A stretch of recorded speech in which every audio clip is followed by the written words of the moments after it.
روزای دوشنبه و پنجشنبه میگیرم ولی از شب نیت میکنم، در سحرخوری نمیخیزم. این درست است؟ اگر خیستن بسیار خوبه، شما اگر سحر برای خواب بسیار مشکل باشد، حداقل یک پیالک آب، یعنی یک پیالک آب انا شما همون سحر مثال ساعتی که همون باید که سحرخوری باشد همون در بنوشین خواب کنیم با این بهتر می شود. و اگر نخوریم مقصد چیزی نخیزیم همون نیت درست هست، روزت قبوله، لیکن اگر بخوری با به سنت موافق می شود، به نهایت نیک خیره. میگویند که 7 بار ختم قرآن تاجیکی برابر است به 1 بار قرآن عربی. آیا این درست است؟ اگه این خیلی یگان کس تا امروز نگفته است که مثال هر یک قرآنی که با کدام زبان ترجمه شده است 7 بار بخوانیش بعد به 1 قرآن زبان عربی برابر میشد. این خیلی یگان فتوا و یگان دلیل و حجت نداره، لیکن مصلحت من همین است که چگونه ای که قرآن نازل شده است، یعنی عین از الله مهربان که با زبان عربی نازل شده است، با عربی خوانین، خدا خواهد البته شما همون ثوابی که در هر حرفش 10 ثواب میگیرین شما انموده موفق میشین. لیکن اگر قرآن تاجیکی را هم که بخوانین شما حتما ثواب میگیرین، زیرا قرآن تاجیکی هم همون آیت های قرآن را چه کنیم ما معنا میکنیم تو گوش میکنی همون ما معنا را داره. برای همین انشاءالله دایوای هم ثواب میگیری، ولی حرکت کنین که همون طرزی که نازل شدگی است با همون حرف بخوانینش با بهتره. ملائکه از فرشته چی فرق دارد؟ ملائکه این برادر عزیز با همون زبان قرآنی و زبان عربی قطعی است، ولی فرشته ما تاجیکا میگیمش. تاجیکا ملائکه را فرشته میگن، به عربیش ملائکه و به تاجیکیش فرشته میشه. خب بالای قبرها را برای نیز کردن خار و علف ها و دیگر علاوه میدهیم، جایز است؟ و علف های قبرستان یا مسجد را آورده به چاروا دهیم گناه است؟ نه، گناه نیست. مثلا اگر ما علف های قبرستان، علف های مسجد اگر مثال در رویم و بیاریم مقصد برای چاروای خانمون، همون مبلغ همون چند سو می شود؟ همون علف اگر مثال 100 سوم شود در بازار، همون مبلغ برای آبادی مسجد یا آبادی قبرستان باید که ما و شما بتیم. وقتی علفش میاریم، هیزمش میاریم و اگر به شرط بالاشون تازه کنیم و بیاریم در بیرون یک قبرستان، اگر به شرط علاوش هم که کنن و گناهگاری نداره، و گناهگاری نداره. لیکن خود قبرستان با اون علفاش آتش زدن این نادرسته. در رویده و بیرون قبرستان در بتین میشود اینش. استاد عزیز، گوسفند کشم با مردم طعام دهم خوب است یا با مردم نیازمند خیر کنم خوب است؟ کدامش خوب است؟ همش خوبه برادر عزیز. اگر خانت هم فیرات کنی مردم یک پیاله چای بتی ای هم خوبه. اگر گوشت چبا در همسایه تقسیم کنی اینش هم خیره. همش خیره برادر عزیز. از هر کدامش که اگر استفاده میکنی بهترینه. گپ در سر این میرود که شما کمر همت بندین خیر کنین، خواه در خانه میکنیش، خواه در کوچه میکنیش، هر خیلی میکنی انشاءالله همش در ثواب میگیری. آیا نامی رومیسا کتابی است؟ چون که یک قصه از شما گوش کردم معقول شد، دخترم را رومیسا ماندم. سیا نامی خوبه، البته درسته. در روسیه سر هر تیفلمان از طرف حکومت آنجا معاش میدهند. آیا همون پول حلاله؟ یعنی هر یک فرزندی که در روسیه تولد می شود حکومت مقصد کمک پولی میده، او را برای نمون شیرش میده، برای لباسش میده، مقصد برای داروواریش میده. البته درسته، هیچی باکی نداره، حلال است برادر عزیز. آیا پیاندر حق دارد که دختر زنش رو نصیحت کند و یا در قیامت از پشت او جوابگو هست یا نه؟ البته پیاندر هم پدره برادر عزیز. моиндарам модарай. агар чанде падар ҷои падара намегирад, ҷои модарам ки нагирад, лекин агар инсони хуб бошад, инсони нек бошад, ҳақ дорад ки мисол духтари занша насиҳат кунад ки бачам мақсад бероҳгардӣ накӯ, бачам гапҳои қабеҳ нагӯ, бачам кӯчагардӣ накӯ, бачаҷон намозакота бихон. халас ҳамин маслиҳата ҳамчун падарвор агар барои духтари занаш битад, албатта ҳақ дорад. чаро ҳақ надорад? вай албатта ҳамчун як шавҳари модараш ҳисоб мехӯрад. иҷозата ягон гуноҳе надорад. хоб духтаре ки дар фотиҳа бошад, бо ӯ телефон суҳбат кунем ҷоиз аст? ҷоиз нест. зеро фотиҳа ин никоҳ нест. фотиҳа оли мақсад гӯем ки маънои зиндагиро надорад, ё маънои аллакай заношавҳариро надорад. барои ҳамин то замоне ки никоҳ нашавад, ҳаққи вохӯрӣ, ҳаққи телефон, инҳоро хоҳарову бародари азиз шумо надоред. дар муҳоҷиратам корам бисёр душвор аст. намозамро қазо мекунам. оё пеши худо гунаҳгор мешавам? агар бародарои азиз шумо бинед ки корҳотон агар имконтон битад ки шумо мақсад намоза хонену бигем ки хаякат корма мекунам, баъд рафта мехонам, гунаҳгор мешавед. барое ки ҳамеша кори охират муқаддами кори дунё бояд бошад. аз ин лиҳоз бародарои азиз, ҳеҷ вақт барои кор намоза тарк накун. намозта бихон, иншоалло пушти намозат бо корта кардан бигӣ.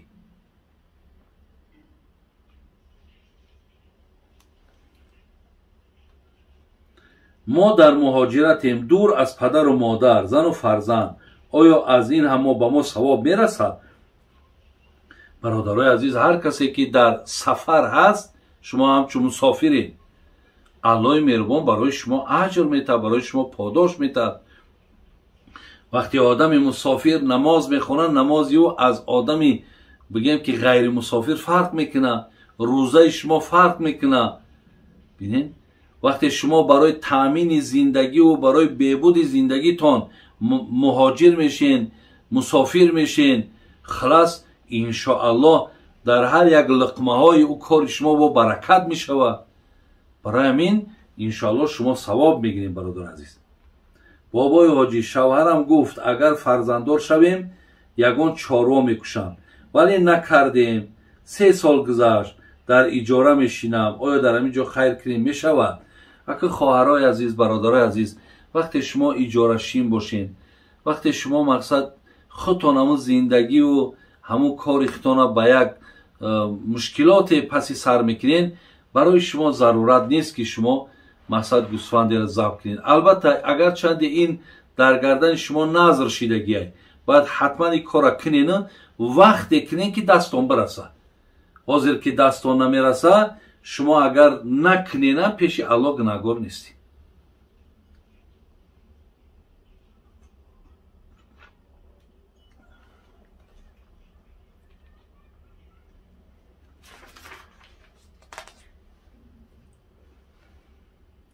устод мегӯянд маска, дрож, кафе, кофе ҳаром аст. шумо чӣ мегӯед? албатта мо ҳаром гуфта наметонем.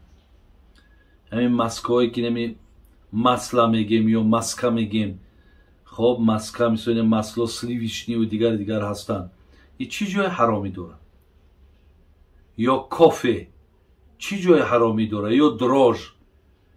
инҳоро мо ҳаром гуфта наметонем. бародари, барои ҳаром гуфтан аввалан ҳарома ҳалола аллоҳ ва расули ӯ ҳал мекунад.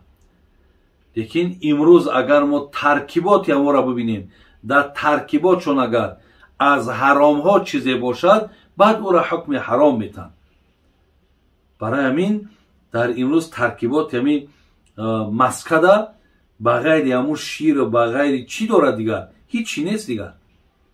ё кофеш ё дрожш. барои ҳамин бинен шумо аввал таркиботи ҳамонро бинен, адресша бинависен ки намид фалон дрож номаш фалон, дар таркибаш фалон чизи ҳарома дорад. شما آدرس همون را بنویسین که از کجا گرفتین، مثال ای یوتیوب گرفتین، ای گوگل گرفتین، ای کجا گرفتین، همش قاعده‌ای نویسین، روان کنین، ما ببینیم، بسنجیم، بعد برای شما با جواب گوییم. حاضره ده یورا هیچ کس حرام گفته نمیتونه. شخصی که طعنه میزند که تو تا دیروزه نماز نمیخواندی، حاضر نماز خوان شده ای، آیا این گناهگار میشود؟ البته گناهگار میشود. هر یک نفری را وقتی ما میبینیم که نماز میخوانه، میبینیم روزداره، میبینیم تسبیح در دستشه، حالا بینین، لیکن میدونیم که همین آدم تا دیروزه حقیقتا نمازش نمیخواند یا دیگر کارهای بد داشت. امروز که وقتی در نماز دیدیم او را رفته دستش گرفته و بگیم برادر عزیز مبارکت باشه که خداوند به این نعمت هدایت را رسانیده. الله مهربان مقصد این توفیقی را، این محبتی را بردوام نگه داره. طعنه‌اش نکنیم که با امروز اکت به مرا نماز خوان شده. این طعنه کردن برادرای عزیز کاری آدم سالم یا کاری آدم خیرخواه نیست. اگر ما که طعنه کنیم تا دیروزه حضرت عمر کی بود؟ لیکن بعدا حضرت چی شید؟ این امکان نداره که ما بگیم تا دیروزه وای با فلان کارا دست میزد، میلش دست زد، امروز خداوند هدایت کرده، الحمدلله رب العالمین. خدا را سپاس میگیم که تا مردن شد با همون فعل بدش نمرد. انهی برادر عزیز فرموده و تعلیم. خوب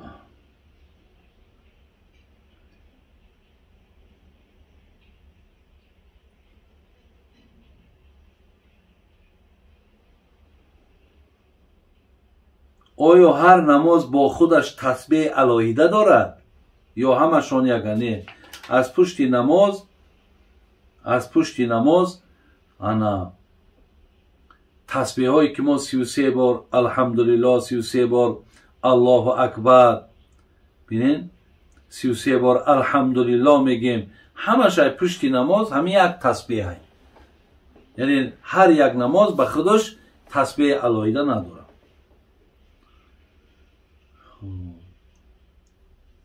میگه زن وفات کند شوهر میتواند او را در قبر ماند؟ نه نمید. میتواند به شرط همراه برادراش، همراه پدرش، همراه فرزنداش میتواند که مثال در قبر بمانش.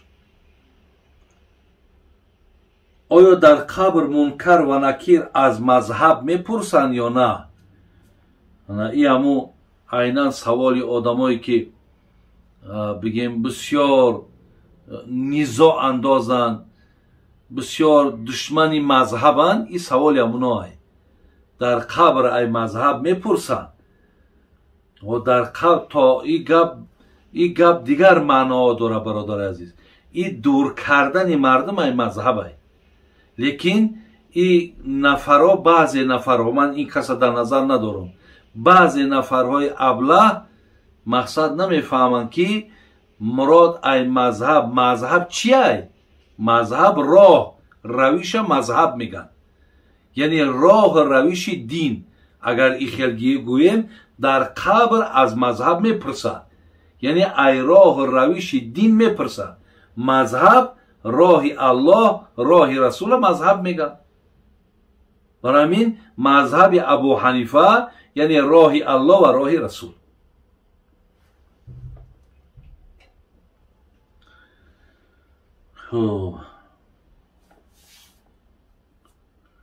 زنی که با شوهرش با دیگر مرد خیانت میکند ولی بسیار پشیمان است، با شوهرش گفتن نمیتواند، به خاطر فرزنداش میترسد که به پدر میمونند. از بین 3 سال گذشت، بسیار عذاب میدهد وجدانم، به من چی مصلحت میتید؟ یعنی یک خواهر ما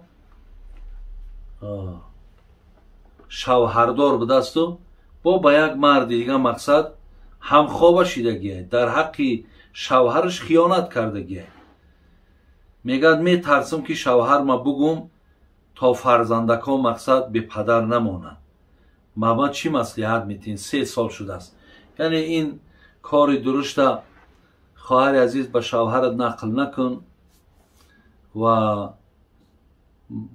با الله مهربان آبی چشم که گریه که تا که روز قیامت خدای مهربان در بین خلایق شرمندت نکنه و از الله عذرخواهی که الله مهربان کاری خطا کردم، کاری نادرست کردم، کاری بسیار بسیار یک جنایت بزرگی را انجام دادم، مرا ببخش الله مهربان. انشاءالله الله مهربان میبخشد تو. این کار خواهر عزیز تکرار نکن و شوهر دا مقصد این گپ نزن. آیا در تقدیر انسان اسم همسر آیندهش نویسنده شده است؟ البته هر یک در حدیث آمده است که حتی بند پتینکت اگر از پتینکت کشاده شود همین در تقدیر هست. اگر پیشپایی بخری در زمین بافتی همین در تقدیرت هست. برای همین ما کی را در آینده زن میکنیم این هم در تقدیر ما هست که فلانی مقصد خانوم ما میشود. از چی سبب نماز ویتر را در تراویح با امام جماعت میکنند، در دیگر نمازها با امام جماعت نمیخوانند؟ این در مذهب خود مانای برادر عزیز و گرامی که مادامی که مجتهدای مذهب گفتن که نماز تراویح خودش سنت ای، وقتی ایرا که جماعت میکنن و نماز ویتر که در مذهب خودمان حکم واجب داره به خاطر آنه که مقصد واجب منزلت مرتبهش ای سنت بالاتر است، برای خاطر ویتر هم جماعت میکنن. یعنی ببین تا که مقصد پس زدنی بگیم واجب ای سنت نشود، به همین خاطر نماز ویتر جماعت میخونیم. آیا با تلبنده هایی که در راه هستن پول میتیم صدقه میشود یا نمیشود؟ بعضی برادرها از من سوال میکنن که همین تلبنده را پول میتیم، بعضی آدما ما را میگن که نتین که گناهگار میشین. مردم تاجیک ما از بس که برادرای عزیز خیر الحمدلله مسلمان که هستند، برحم که هستند، انا هر یک تلبنده را مقصد یک مبلغ میتن، لیکن از نگاه دین ما برادر عزیز تلبنده وقتی که می طلبه و میخرد وای حلال نمیخرد.